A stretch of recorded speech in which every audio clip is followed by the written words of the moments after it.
Assalamualaikum warahmatullahi wabarakatuh. Perkenalkan, nama saya Siska Febriora, bisa dipanggil Siska.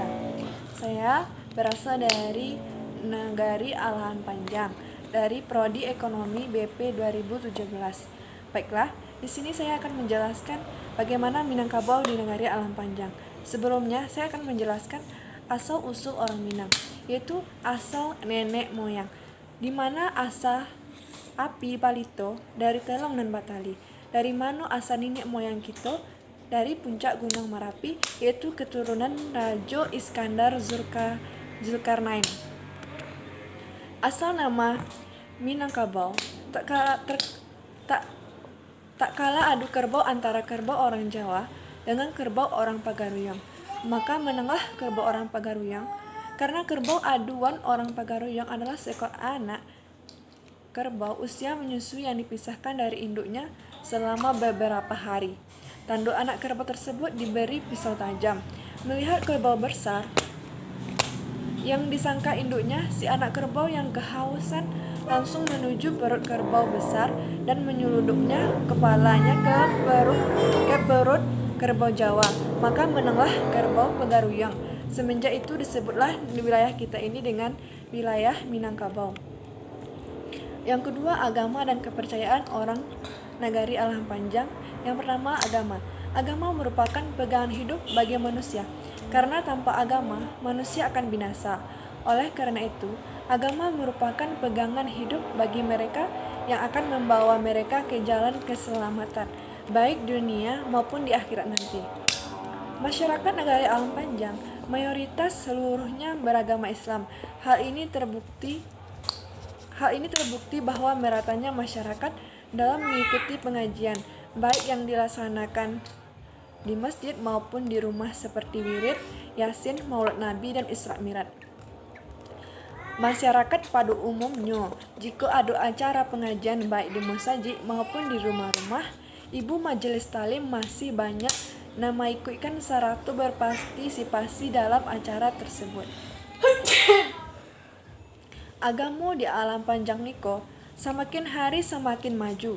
Kemajuan tersebut dapat dilihat dari bidang keagamaan, itu adanya sarana dan prasarana sekali cukup baik untuk tempat ibadah dan tempat pendidikan, seperti anak-anak yang pergi belajar ngaji seperti hari Senin sampai hari Jumat, dan hari Minggunya melakukan edukasi di Masjid Al-Baqarah.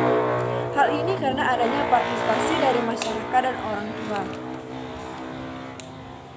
Selain itu, pada pertengahan bulan Ramadan selalu diadakan lomba seperti membaca suci Al-Quran, lomba Asmaul Husna, dan lain-lain, dan mendoa setelah sholat Idul Fitri dan melakukan penyembelihan hewan setelah sholat Idul Adha. Yang ketiga, mitos dan kepercayaan orang Alahan Panjang. Yang pertama itu kepercayaan. Itu adanya acara tradisi Balimau yang selalu dilakukan sebelum bulan Ramadan.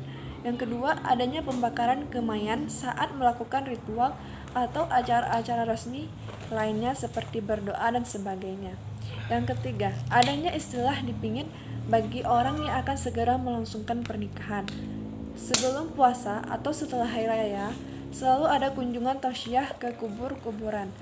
Yang terakhir, adanya acara tahlilan untuk orang meninggal, serta peringatan hari 3 hari, 7 hari, 10 hari, 20 hari, 30 hari, 40 hari, 50 hari, dan seterusnya hingga 100 hari.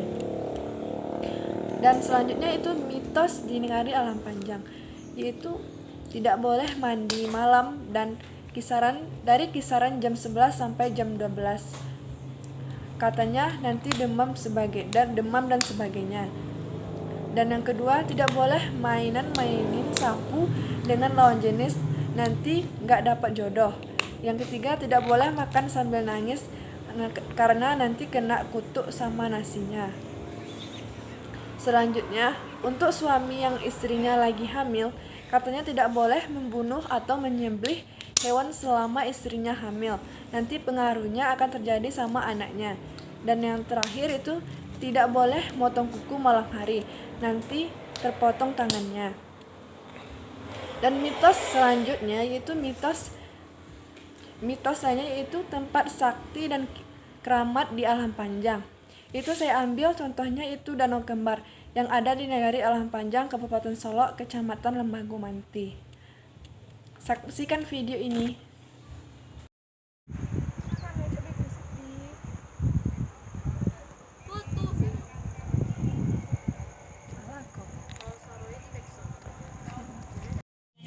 Menurut ini, bagaimana peristiwa terbentuknya danau bawah dan atas pada saat ini?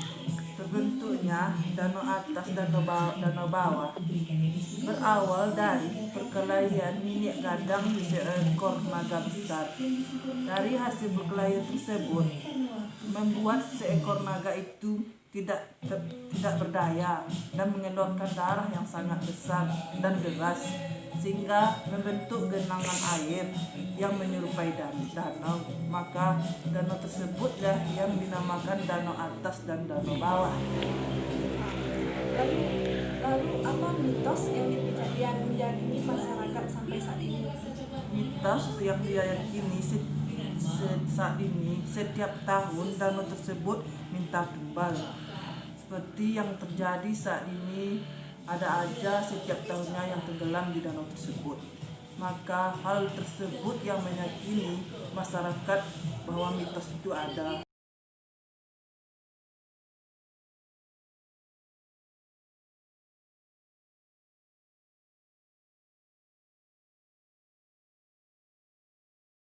Sekian materi dari saya. Saya ucapkan terima kasih. Assalamualaikum warahmatullahi wabarakatuh.